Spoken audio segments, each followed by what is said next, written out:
Olá amigos, tudo bem? Eu sou Fábio Cavalcante e esse é o canal Cristianismo Conformado. O coronavírus está causando o maior caos em todo o planeta, abalando todas as estruturas dos países, envolvendo a economia, a segurança e, claro, a saúde pública. E aí vem o questionamento: qual deve ser a missão da igreja durante esse período de turbulência?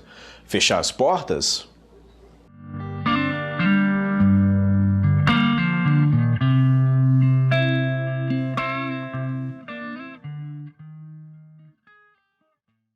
Não há dúvidas de que um dos grandes problemas que nós estamos enfrentando atualmente é relacionado ao novo coronavírus que causa a doença chamada Covid-19. E esse problema tem se alastrado por todos os países, inclusive no Brasil. Mas antes de nós prosseguirmos, não deixe de compartilhar esse vídeo, curtir, se inscrever no nosso canal, caso você ainda não seja inscrito, e divulgar nas suas redes sociais, ok? De acordo com a Organização Mundial da Saúde, são cerca de 170 mil infectados até esse momento em que nós estamos gravando esse vídeo. E mais de 6.500 pessoas já sucumbiram, já morreram diante desta doença. No Brasil já são cerca de 300 casos confirmados, uma morte e outros 4 óbitos que estão sendo investigados também. Esse problema do coronavírus tem afetado todas as estruturas do governo. Na saúde nós não temos uma estrutura o suficiente para tratar dos doentes. Os comércios estão fechando, as bolsas de valores estão despencando. Isso tem sido um verdadeiro caos. E claro, todo esse problema não deixaria de afetar também em relação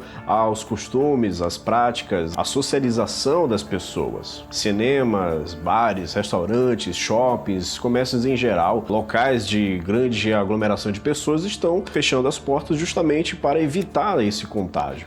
E é claro, isso está afetando também a igreja. Muitos templos já determinaram o fechamento, passando a se reunir nas casas e também fazendo transmissões online, aqueles que têm condições. Nós noticiamos isso no nosso portal de notícias, o cristianismoconformado.com.br, você pode lá acessar outras notícias. A questão é que, diante de tudo isso, muito tem se perguntado qual deve ser o papel da igreja em relação a isso. Será que é certo a igreja fechar as portas numa tentativa de se prevenir e fugir dessa questão do contágio? Ou a igreja deveria estar firme e forte, com os templos abertos para receber as pessoas, orando fervorosamente para que haja uma cura em nosso país? É claro, a igreja deve continuar orando, deve continuar intercedendo pelas pessoas e orando pelos aqueles que estão enfermos. Orando também para que esse problema não venha chegar até nós de uma forma muito mais assoladora. Em primeiro lugar, o sofrimento ele faz parte da caminhada diária do cristão. Jesus falou em João 16:33 o seguinte: "E eu lhes disse essas coisas para que em mim vocês tenham paz. Neste mundo vocês terão aflições,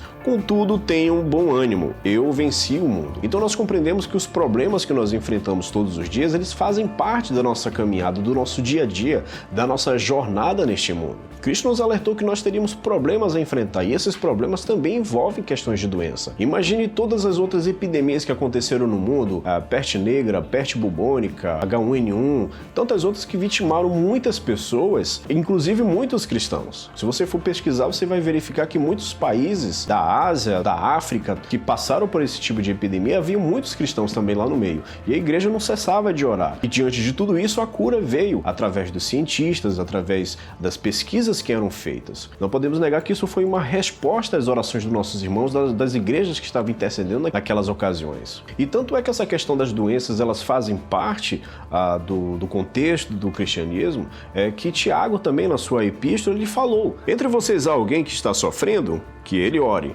Alguém que se sente feliz, que ele cante louvores. Entre vocês há alguém que está doente, que ele mande chamar os presbíteros da igreja para que estes orem sobre ele e unjam com óleo em nome do Senhor.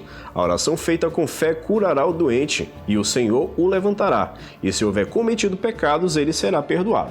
Então esse é mais um exemplo de que realmente o sofrimento ele faz parte da caminhada do cristão. Isso também envolve a questão das doenças, como é o caso do coronavírus, do Covid-19. E isso nos leva a entender que ser cristão não nos priva de passar por esse tipo de problema. Timóteo, o discípulo de Paulo, que era um presbítero da igreja primitiva, ele tinha um problema estomacal. Tanto é que Paulo orientava que ele tomasse pouco de vinho para que curasse esse problema, que era justamente um tipo de medicina da época. E Paulo também cita um certo Trófimo, que estava doente em Mileto, e que ficou bem claro que Paulo não conseguiu curá-lo. Paulo também tinha um espinho na carne, que muitos não sabem dizer exatamente o que é, mas alguns entendem que seja uma espécie de uma doença, alguma coisa do tipo. Não podemos negar que isso também poderia ser possível.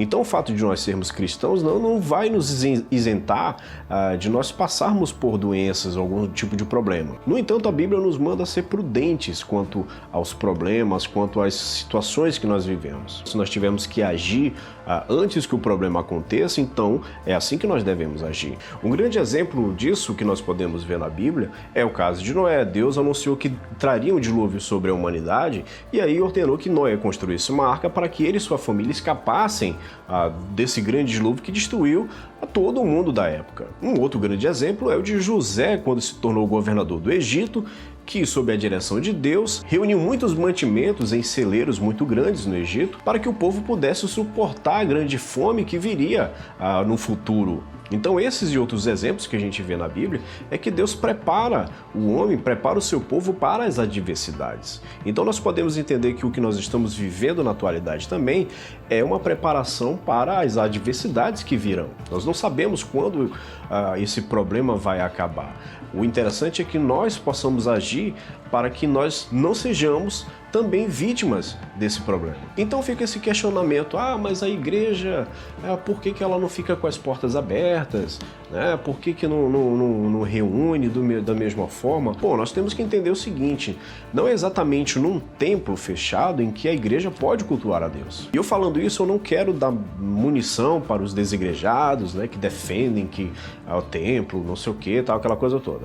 Não é isso que eu estou falando. A questão é que nesse quesito, as famílias podem muito bem se reunir em casa, nos lares, em grupos pequenos, e da mesma forma cultuar e celebrar o nome de Deus. Os antigos, da igreja primitiva, eles cultuavam a Deus em grupos pequenos, grupos grandes, nos pátios, nas casas. Não havia um local certo, não havia a identidade de um templo para que eles pudessem cultuar a Deus. Não estou dizendo que o fato de você ter um templo é errado, ou enfim, o que eu estou dizendo é justamente isso. Não importa a hora e o lugar, importa que a igreja, que os filhos de Deus adorem em espírito e em verdade.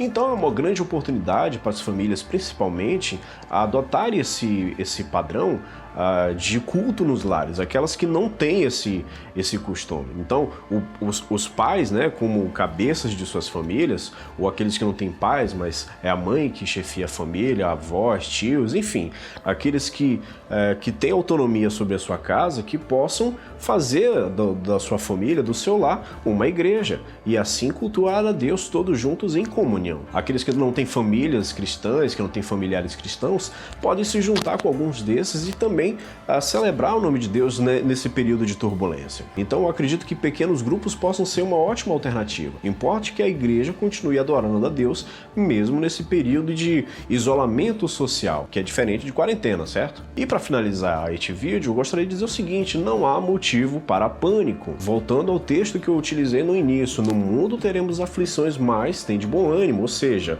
não desanimem, não se atemorizem, Deus está no controle de todas as coisas. Deus é soberano e Ele sabe exatamente tudo aquilo que nós devemos passar e Ele vai cuidar de nós. Com toda certeza nós devemos continuar orando, pedindo a Deus a proteção, pedindo a Deus que cure aqueles que estão enfermos e impeça que nós, as crianças, os jovens, os idosos, passem também por esse problema, que todos sejamos guardados nesse período difícil que nós estamos vivendo. Então, não cessem as orações, continue pedindo a Deus para que possa trazer a cura, trazer um fim para todo esse problema que nós estamos vivendo. A igreja não pode parar com a sua missão, a igreja tem que continuar evangelizando, tem que continuar orando, do modo que seja adequado nesse período em que não deva existir aglomerações ou contatos físicos. Tá certo?